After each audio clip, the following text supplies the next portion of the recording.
Hello दोस्तों, स्वागत है आप सभी का मेरे चैनल पर। बिना किसी देर के यहाँ पर हम डिस्गाइज प्रिंस मांगा को स्टार्ट करते हैं।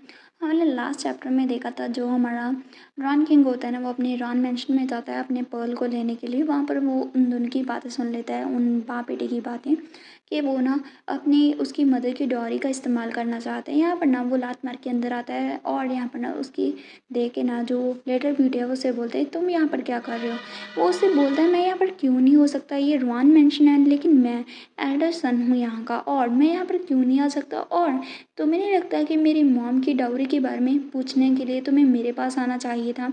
और वो वहाँ पर बैठते हुए उसे बोलता है रॉन वेंशवान। तो यहाँ पर हमें लिटिल ब्यूटी का नाम पता चलता है, उसका नाम वेंशवान है। उसे बोलता है कि मुझे जहाँ तक याद है तुम्हारी मदर ना आंट चैन थी, तुम सेकंड चाइल्ड हो, तुम मेरी मदर के सेकंड चाइल्ड कब से बन गए हो। और फिर ना वो उसे बोलता है तुम्हारी एक्चुअली में हिम्मत कैसे हुई मेरी मॉम ने जो डाउरी रखी थी उसे टच करने की। तो यहाँ पर उसका फादर उसे कुछ नहीं बोल पाता। फिर ना वो नाटक करता हुआ वेंशवान उसे बोलता है कि ब्रदर तुम मुझे इससे कैसे बोल सकते हो, मैं यहाँ पर रॉन फैमिली के साथ हूँ ब्रदर। तो क्या तुम मुझे प्रिंसेस बनते हुए नहीं देखना चाहते, क्या तुम्हें डर है कि मेरी जो पोजीशन है वो तुमसे ज़्यादा बड़ी हो जाएगी, इससे तुम अपना फेस है ना लॉस कर दोगे। तो उससे बोलता है क्या प्रिंसेस, तुमने शक्ल देखी है अपनी, और तुम्हें सच में लगता है जो प्रिंस है ना वो तुम्हें मैरिज करेगा, यहाँ रॉन फैमिली के सेकेंड सन से मैरिज करेगा। अगर ना वो तुम्हें अपनी कंक्यूबाइन बनाना चाहता ना, तो मुझे ये बताओ उसके लिए क्या ही बेनिफिट होगा। तभी वो उससे बोलता है फादर आपको नहीं लगता कि एक यूजलेस बिजनेस होगा, अगर एक ऑर्डिनरी लोग भी केक को सेल करते हैं तो उन्हें भी पता हो जाए कि कौन सा बिजनेस करना है। और उसे आगे बोलते हैं मैं बहुत ही ज़्यादा डिसअपॉइंट हूँ, आप इतना ज़्यादा रश क्यों कर रहे हो क्लेम अप करने के लिए। यहाँ पर ना जो रॉन का डैड है वो सोचने लगता है कि उसने सही कहा है, अगर क्राउन प्रिंस सीरियस होते मतलब सिंसियर होते तो वो ऐसे शॉन को ऐसे मेरे पास नहीं भेजते, वो खुद यहाँ पर आते हैं। फिर वो ना उसे आगे बोलता है अब वहाँ पर मिठाई खाते हुए, इसके अलावा ना अभी एम्परर जो ड्रैगन है ना वो हेल्थी हैं। अगर आपने अभी रश किया और यहाँ क्राउन प्रिंस को मनी को भेजा तो ये इशू ना अगर एम्परर के पास पहुँच गया तो वो क्या सोचेंगे, वो सोचेंगे ये क्राइम होगा कि आप दूसरी पार्टी फॉर्म कर रहे हो ताकि ना वो आप जो एम्परर है अभी करंट एम्परर को गिरा दे और नया एम्परर खड़ा कर दे। आपको पता है ना अगर ऐसा हो तो रॉन फैमिली के साथ क्या हो सकता है। तभी ना प्राइम मिनिस्टर डर जाता है, सोचता है कि अनएक्सपेक्टेडली ये चाइल्ड जिसने कभी कुछ नहीं बोला है वो इतना थॉटफुल है।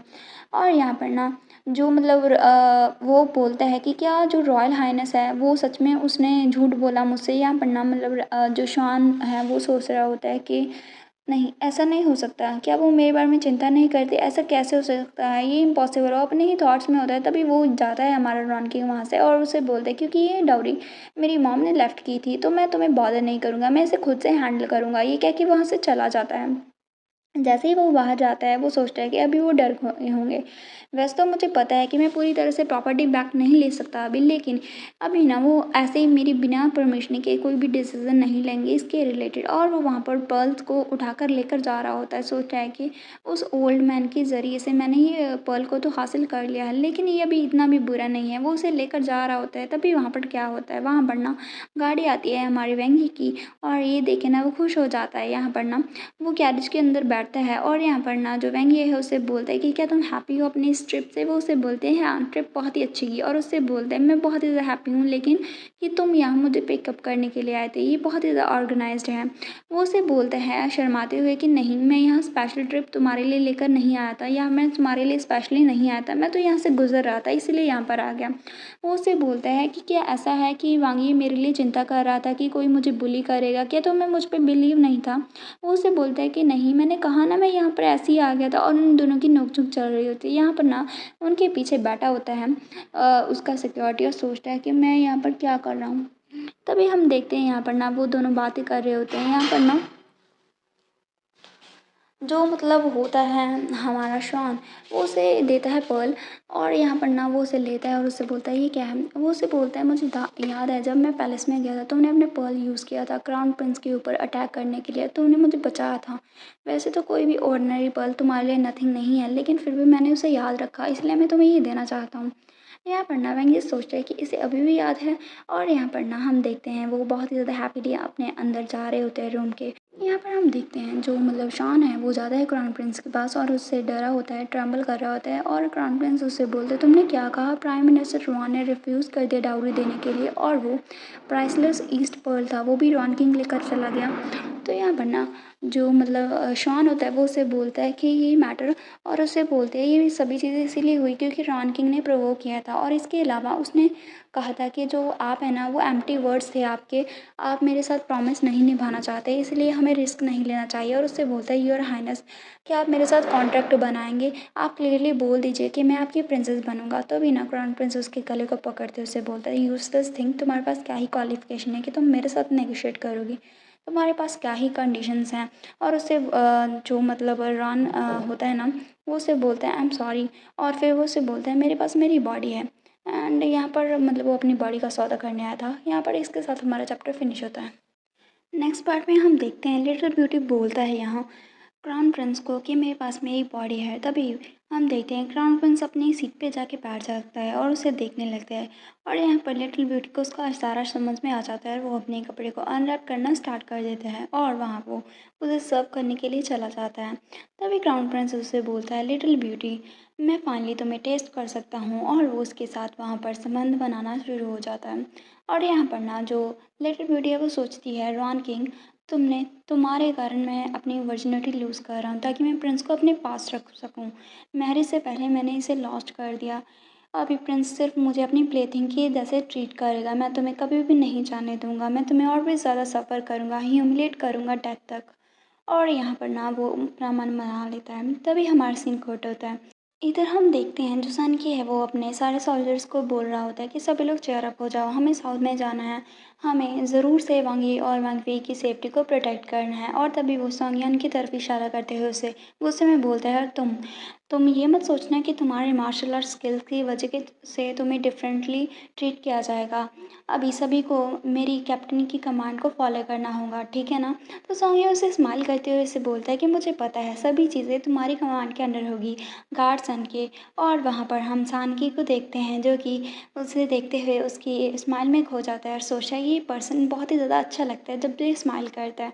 हम इधर देखते हैं हमारी जो प्रिंसेस स्किन है वो बोलती है अपने दोनों भाइयों से वहीं फे से कि अभी जो माउंटेन की तरफ जाती हुई रोड है ना वो बहुत ही ज़्यादा अच्छी नहीं है और इसीलिए तुम्हें ना इम्पीरियल ब्रदर का ख्याल रखना है। सभी चीज़ें ना हमने चेक कर ली हैं और ये ना उसने 13 बार रिपीट की होती है बात और उसकी हम देखते हैं वो ना सभी को ऑर्डर दे रही होती है कि तुम्हें ये चीज़ प्रिपेयर करनी है और यहाँ प्रिंसेस किन ने सभी चीज़ें इम्पोर्टेंट सी प्रिपेयर कर दी होती हैं। और यहाँ पर ना रन किंग होता है वंगिए के साथ और उससे बोलता है कि तुम्हारी बहन सिर्फ 16 ईयर्स की है ना, तो फिर ये 60 ओल्ड लेडी की तरह क्यों लग रही है? तो फिर वो उसे बोलता है कि वो तुम्हारी भी सिस्टर है और तभी ना वो उसे घूर के देखने लगता है।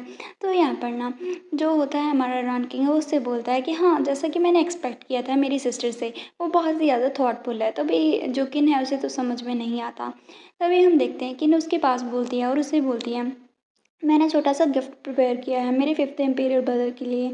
और फिर वो उससे बोलता है कि यहाँ पर ना इम्पीरियल फादर ने भी तुम्हारे लिए गिफ्ट प्रिपेयर किया है लेकिन मुझे नहीं पता कि उसने क्या तुम्हारे लिए प्रिपेयर किया है। और आगे वो बोलती है इसके अलावा योर हाइनेस क्या तुमने भी कुछ प्रिपेयर किया है? तो यहाँ पर योर हाइनेस ना क्राउन प्रिंस को बोला जाता है क्योंकि वो अभी नेक्स्ट कैंडिडेट है यहाँ पर थ्रोन के लिए। वो उसे बोलता है ऑफ कोर्स मैंने भी तुम्हारे लिए छोटा सा गिफ्ट प्रिपेयर किया है और तुम ना वेट करना जब तुम साउथ के रास्ते में जाओगे तो तुम्हारा ना बहुत ही ब्यूटीफुल सा गिफ्ट मिल जाएगा ब्रदर। और हाँ तुम भी वेंकफी। और यहाँ पर ना वो एक दूसरे को घूर रहे होते हैं। यहाँ पर ना किन बोलते हैं ये कौन सी नॉनसेंस बात बोल रहा है? तभी रॉन किंग उससे बोलते हैं thank you very much royal highness, हम श्योरिटी करेंगे कि हम उस गिफ्ट को अनरैप कर पाएँ। तभी हम देखते हैं वो उसे घूर के देख रहा होता है। तभी हमारा सीन ना कट होता है और हम 10 दिन के बाद का सीन देखते हैं। यहाँ पर ना वो लोग रवाना हो जाते हैं साउथ के लिए और वहाँ पर रास्ते पे जाते हुए ना हम देखते हैं रॉन किंग होता है यहाँ एक कैरेज में, यहाँ वेंगी भी उसके साथ होता है और वो उससे बोलता है कि 10 दिन हो चुके हैं और यहाँ पर 13 असैसिनेट पहुँच चुके हैं छोटे बड़े सभी लोग। और यहाँ पर वो उससे बोलते हैं तुम्हारे भाई ने ना बहुत ही ज़्यादा थॉट लगाए हैं गिफ्ट प्रिपेयर करने के लिए हमारे लिए। और आगे ना वहीं उसकी बात सुन के बोलता है अगर हमने उसे कंट्रोल कर लिया तो हम इनहेरिट कर पाएंगे थ्रोन को भी। इसीलिए जो जेंगी है वो अभी नहीं चाहता कि मैं वहाँ पर साउथ में जाऊँ और वहाँ पर जो भी मतलब बुरी चीज़ें हैं उन्हें कंट्रोल में लाऊँ अपने, क्योंकि अगर मैंने वहाँ पर सभी चीज़ें सेटलमेंट कर ली तो मुझे राजगद्दी मिल सकती है।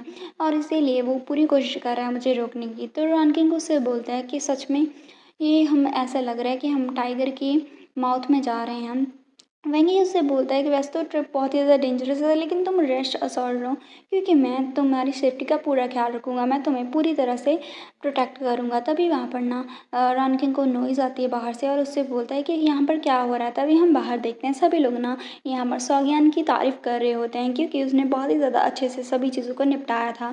और यहाँ पर जो गार्ड्स होते हैं ना वो स्माइल से बातें कर रहे होते हैं। यहाँ पर हम देखते हैं सन की, वो भी बोलता है कि सौंगियन तुम प्रिटेंड कर रहे हो कूल होने का। और हम देखते हैं यार रन किंग उन दोनों को देखते हुए सोचता है कि ये रोड तो डेंजरस है लेकिन रिलेशनशिप सौंगियन और सनकी के बीच की क्लोजर होती जा रही है, तो वह ये उसे देखने लगता है। तभी यहाँ पर हम देखते हैं एक लड़का आता है, सशनेट करने की कोशिश करता है रन किंग को, तो यहाँ पर वंगी उससे बचा लेता है और उससे बी केयरफुल रहने के लिए बोलता है। यहाँ पर हम देखते हैं जो प्रिंस ने बहुत ही ज़्यादा मतलब असैसिनेट भेजे हैं, वो जैसे ही कोई रास्ते पे जाते हैं तभी वहाँ पर उसे कोई ना कोई बंदा मिल जाता है जो कि इन दोनों का मर्डर करना चाहता है। अभी साउथ की ट्रिप उनकी कैसी रहेगी और वहाँ पर जाके वो क्या कारनामा करते हैं वो हमें नेक्स्ट पार्ट में पता चलेगा। And that's it, bye.